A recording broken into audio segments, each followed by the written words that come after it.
কোনো চোর ছাড়া পাবে না, তার জন্য বিল আনবে স্বরাষ্ট্র দপ্তর।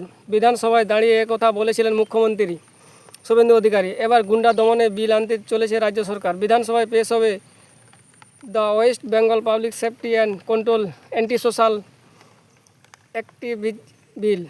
গুন্ডা দমন বিল কেন দরকার তার সপক্ষে একাধিক কারণ উল্লেখ করেছেন মুখ্যমন্ত্রী শুভেন্দু অধিকারী। ঠিক কী বললেন?